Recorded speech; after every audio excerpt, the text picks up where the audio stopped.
बछड़े पैदा करने के बाद जब गाय दूध देना बंद कर देती है तो लोग समझते हैं कि गाय बेकार हो गई है। इसी तरह लोग कचरे को भी बेकार समझते हैं, पर माइनस और माइनस के मिलने पर ही प्लस बनता है। बस इन दोनों चीजों को साथ में जोड़ने की जरूरत है। इसलिए हम सब्जी मार्केट से हर 4 घंटे में बचा हुआ माल उठाते हैं। कुदरत ने हर चीज के लिए वक्त दिया है। अगर उस वक्त के अंदर आप सही इस्तेमाल कर ले तो वो चीज बेकार नहीं रहती, उसमें से कुछ काम की चीज निकलती है। इसलिए हम अपने प्रोजेक्ट में गाय को अपॉइंट करते हैं। हर 35 किलो छिलकों के लिए एक गाय। उनका काम है इन सब्जियों के ताजे छिलकों को खाना, गोबर देना और फिर शेड में आराम करना, रिटायर्ड जिंदगी जीना।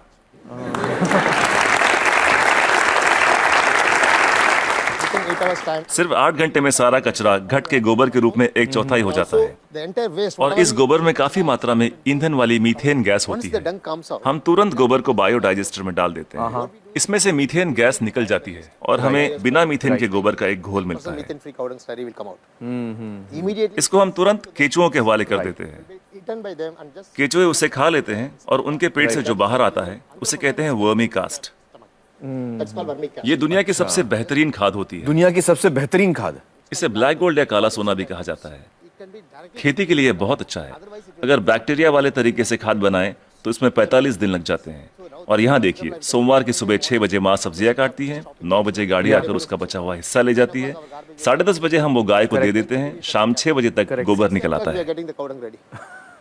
बायोडाइजेस्टर में गोबर से मीथेन निकाल ली जाती है और उसका घोल बचता है। उसे केचुए खा लेते हैं और तीसरे दिन सुबह तक यानी 72 घंटों से भी कम समय में ब्लैक गोल्ड मिल जाता है। खाद बनाने का ये दुनिया का सबसे तेज तरीका है। कोई मशीनें काम नहीं कर पाएगी, वो भी बिजली का इस्तेमाल किए बिना। देखिए, आपके पास जो मोबाइल फोन है, चार्ज न करो तो बेकार है, टेक्नोलॉजी फेल हो जाती है। लेकिन गाय जो भी खाती है उससे एनर्जी बनाकर हमें देती है और गाय को रोज चार्ज भी नहीं करना पड़ता। और दूसरे जानवरों का इस्तेमाल कैसे होता है? मसलन मुर्गियां क्या करती हैं? जो सड़ी गली चीजें गाय को नहीं दे सकते उसे हम सीधा कॉम्पोस्ट पिट में डाल देते हैं, पर वहाँ उसमें मैगेट्स पैदा हो जाते हैं। मैगेट्स मतलब वो छोटे छोटे कीड़े? छोटे कीड़े। ये कीड़े मुर्गियों को बहुत पसंद हैं, चुन चुन के खा लेती हैं और बदले में अगले दिन सुबह बेहतरीन अंडे देती हैं। जो लोग कीड़ों को देखकर मुंह बनाते हैं वो अगली सुबह उन अंडों से बने ऑमलेट को बड़े मजे लेकर खाते हैं।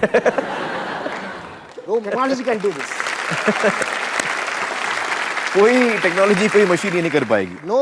दुनिया में ऐसी कोई मशीन नहीं बनी जो कीड़े खाए और अंडे दे। बिल्कुल ठीक, बिल्कुल ठीक।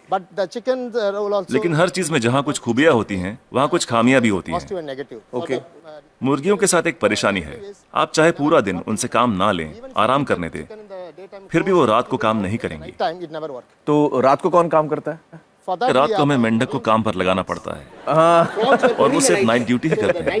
कुदरत का करिश्मा है, एक दूसरे की कमी को पूरा कर देते हैं। ना तनख्वाह मांगते हैं, ना बोनस, ना यूनियन बनाते हैं, ना हड़ताल करते हैं, बस अपने अपने काम में लगे रहते हैं। सही है, सही है। तो मुझे बताइए कि ये बतखें क्या करती हैं? बतख का पसंदीदा खाना है मछलियाँ।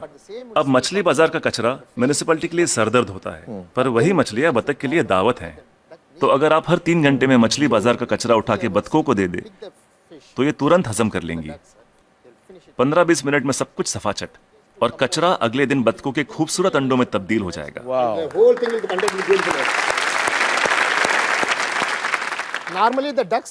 आमतौर पर बतखें हर महीने 8 से 10 अंडे देती हैं, लेकिन जब हम उन्हें मछलियों और दूसरे नॉनवेज की खुराक देते हैं तो 24-24 अंडे देना शुरू कर देती हैं। ओह! And if I have 20 ducks, then multiplied by. हम हर 11 मादा पे एक नर बतख रखते हैं। Why 11 female and 1 male? हमें तो अंडों से मतलब है, एक ही नर बतख काफी है। तो ये जानवर आपके लिए बहुत अहमियत रखते हैं। जी बिल्कुल, इनकी वजह से ही तो इतने बढ़िया नतीजे मिल रहे हैं। तो इस वक्त आप किसी प्रोजेक्ट पे काम कर रहे हैं? फिलहाल कोयम्बतूर में काम चल रहा है, डिस्ट्रिक्ट रूरल डेवलपमेंट एजेंसी के साथ। हम 10 ग्राम पंचायतों का काम संभाल रहे हैं जो एक म्युनिसिपैलिटी के बराबर है। एक गांव में तो मैं समझ सकता हूं कि ये हो सकता है, क्योंकि वहां पर छोटे पैमाने पे करना है। लेकिन अगर बड़े पैमाने पे करना है, जैसे किसी शहर में करना है, आपका जो तरीका ये मुमकिन है? बड़ी म्यूनिसिपैलिटियों की दिक्कत यह है कि शहरों में जगह कम होती है, पर हमें कचरे को 100 किलोमीटर दूर ले जाने की जरूरत नहीं। ये काम हर वार्ड में होना चाहिए। इसलिए डिसेंट्रलाइज मेथड अपनाना बहुत जरूरी है। छोटे छोटे स्तर पर करना चाहिए। Decentralise method. लोग हजारों टन कचरे से एक साथ निपटना चाहते हैं, पर ये सोच ही गलत है। अगर मैं आपको एक बड़ा कटहल दूं, तो आप उसे एक साथ एक बार में खा सकते हैं, लेकिन अगर उसके छोटे छोटे टुकड़े कर दें, तब खाना आसान हो जाएगा। इसलिए हर 2 किलोमीटर की रेडियस पे SLRM सेंटर होने चाहिए। SLRM सेंटर क्या होता है? Solid and liquid resource management centre. तो हर 2 किलोमीटर पे ये सेंटर होना चाहिए। जी, डिसेंट्रलाइजेशन एक कामयाब तरीका है। साथ ही कचरे को अलग अलग इकट्ठा करना भी बेहद जरूरी है।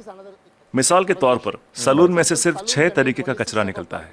वो क्या है? महिलाओं के बाल, पुरुषों के बाल, ब्लेड, क्रीम लगे हुए पेपर या टिश्यू, आफ्टर शेव, कॉस्मेटिक्स वगैरह के डिब्बे और कुछ बचा हुआ खाना और फूल वगैरह।